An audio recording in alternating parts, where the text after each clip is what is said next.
開第六印的時候，我又看見地大震動，日頭變黑像毛布，滿月變紅像血。啟示錄第6章12至14節，揭開第6個封印嘅時候，太陽變成黑暗啦。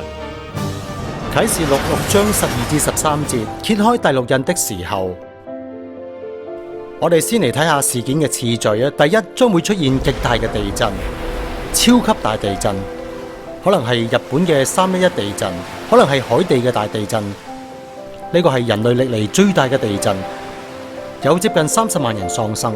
啲人會話自古以嚟地震都會發生，但係請大家睇下呢個統計圖啊！呢個唔係一個預言性嘅統計圖，呢個係由 USGS 統計喺全球發生過嘅地震災難。自從1900年以嚟，呢項統計已經超過100幾年㗎啦，好清楚可以見到超級地震快速增加嘅程度。好明顯呢個並唔係人為嘅災難。耶穌話呢個係災難嘅起頭，仲未去到大苦難時期，並未去到大苦難封印。呢個係大苦難前嘅封印。下一件事，第二，太陽變黑，像粗糙的黑毛布，整個月亮變紅，像血一樣，已經解釋得好清楚，好容易明白。太陽喺特定嘅時間變黑，每一次當太陽發生日食，只有喺地球上先會見到。上帝做咗地球同星體間嘅準確距離，月球嘅大細，萬事萬物都互相關聯，先可以產生日全食。以人類所知，地球係唯一喺宇宙中可以發生日全食嘅地方。唔單止係咁樣，我哋仲有月全食，令到月亮睇嚟好似血一樣紅色。由2013年開始，一直到2017年，將會發生唔止一個，而係有8個超級天文現象，係目前人類偵測到嘅，將會喺以色列立國70週年前發生。點解咁重要呢？因為70年係以色列被擄於巴比倫嘅時間，由耶穌出生至到以色列聖殿被毀，啱啱好係70年。所以70週年係一個好獨特嘅時間。自從40年代以嚟，以色列已經立國接近70年啦。我哋可以由1947年開始數算，或者1948年啱啱好發生咗戰爭，令到以色列得以喺1948年5月14號喺聯合國宣布獨立，即係話好快就去到以色列立國70週年呢一個大日子啦。但係喺聖經嘅但以理書、以西結書同埋啟示錄，早已經清楚咁預告咗各樣嘅事件，正如太陽將會變黑、月亮將會變成血呢啲事件，係冇嘢可以代替、可以作假嘅，一切照原定時間發生。喺2014年4月15號將會出現第一個血色月亮，同樣係發生喺猶太節期逾越節。我會俾呢一個連環4月食一個新嘅名稱，叫做戰爭連環4月食。月亮變紅像血，會喺猶太人嘅節期中陸續出現，而我會俾一個新名佢，叫做戰爭連環4月食，就係每一次連環4月食都出現喺猶太節期。喺過去呢一個世紀，以色列都會喺呢一個時候發生戰爭，每一次戰爭發生喺以色列身上，以色列都會戰勝，並且贏得土地。奧巴馬總統已經尋找藉口出兵敘利亞，世界大戰好可能就會因此而發生。當一個國家進駐另一個國家，咁樣其他嘅聯盟國都會加入戰場。突然間好多國家都會加入，而且我哋會見到好多末日嘅徵兆應驗咗，而家已經係時候啦。然後第二次滿月變紅像血喺2014年10月8號發生，係住棚節，係上帝頒布嘅第7個節期。然後就會發生太陽變黑、日全食，喺2015年3月20號，當日係猶太人嘅元旦新年，亦係猶太宗教年曆嘅新年。猶太人嘅拉比話呢一日係外邦人嘅表徵，呢一日會唔會有可能就係外邦人教會被提嘅日子呢？好有可能。而且呢一個新年嘅日子亦都係猶太號角節，喺呢一日發生吹號角被提，係咪好適合呢？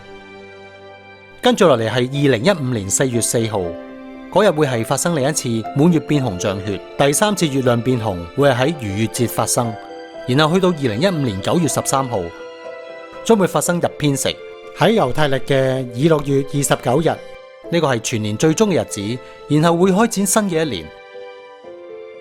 呢一日有咩特別之處呢？呢一日係上一次金融海嘯嘅7週年紀念。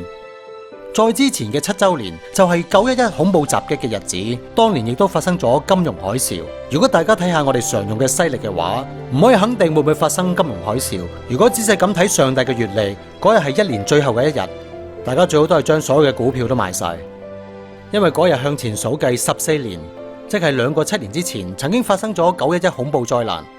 而喺嗰日會係911之後第2個7週年，嗰日剛剛好會發生太陽部分變黑，日偏食，好有趣係嘛？第4次滿月變紅像血將會喺2015年9月28號發生，嗰日係住棚節，同時會發生超級月亮。超級月亮即係月球同地球非常接近，因為月球圍繞地球嘅軌道係橢圓形嘅，月球同地球有時會比較遠，有時會比較近，所以令到月球嘅大細睇嚟有所不同。因應每年唔同嘅時間，月球睇嚟都會唔同，所以超級月亮係好特別嘅，因為好罕有，唔單止有超級月亮，而且仲係滿月變紅像血，咁就真係超級罕有。超級月亮、滿月變紅像血，再加上發生喺上帝吩咐嘅住棚節，咁就係極端嘅罕有。嗰個絕對係極端特別嘅日子，大家要記低呢一個日子，同自己講呢個係一個超級嘅日子。上帝創造咗太陽、月亮、地球、星星，都係要指向上帝嘅獨生子耶穌。呢個係一個超級巨大嘅徵兆，但係仲未完嘅。之後仲會發生特別嘅天文現象，天上現出大異象來，有一個婦人身披日頭，腳踏月亮，頭戴12星的冠冕。處女座星群將會喺耶路撒冷上面最佳點升起。喺2017年9月23號，我最初知道呢個天文現象嘅時候，我真係覺得非常有趣，一睇就知道係一個非常有趣嘅議題。2017年，但係更加有趣嘅係，我再諗一諗嘅時候，發現嗰一日係以色列進入耶路撒冷嘅50週年，即係喺1967年，以色列重奪耶路撒冷嘅50週年。呢一個50週年係非常神聖嘅時間，事實上係一個非常歡欣嘅日子，被稱為得釋放嘅日子。呢個係一個得自由嘅日子，係解放嘅日子，係但以理得釋放嘅日子，係以色列不再為奴隸嘅日子。太美妙啦！呢個係一個極之特別嘅日子。你認為上帝知唔知道呢個係以色列進入耶路撒冷嘅50週年呢？冇錯，嗰日處女座將會喺耶路撒冷升起，亦會應驗啟示錄12章嘅天象。天上出現好特別嘅現象，婦人身披太陽，腳踏月亮，頭戴12星星嘅冠冕。嗰日剛好就係以色列進入耶路撒冷嘅50週年，我哋會另外開一個題目討論呢個現象。跟住到咗西歷嘅2018年5月14號，以色列將會慶祝立國嘅週年紀念。如果大家睇下猶太月曆嘅話，會見到呢個天文現象將會早少少發生喺2018年4月19號。無論點樣，嗰陣時將會係以色列立國嘅70週年。喺歷史中曾經有2次，以色列慶祝重大嘅70週年。第一次係被巴比倫釋放之後嘅70年，呢個係整本但以理書嘅重點。但以理一直喺度祈禱，求主等到70年就放佢哋翻屋企。好，哈利路亞。然後喺另一次，佢哋反叛，唔係翻屋企。以色列嘅聖殿喺公元70年被毀，因為佢哋冇相信耶穌係救世主，呢個係重大嘅罪。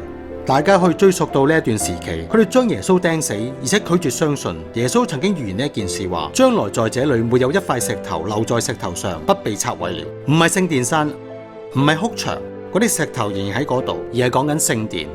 喺70年之後，上帝好有耐性嘅，佢差獨生子嚟到世上，完成咗整個救贖。猶太人從此分散到世界各地，接近2000年。但係好快另一個70週年將會嚟到。呢個並唔係我哋製造出嚟嘅事，所以我哋唔可以迴避問題，因為天文證據已經非常之明確。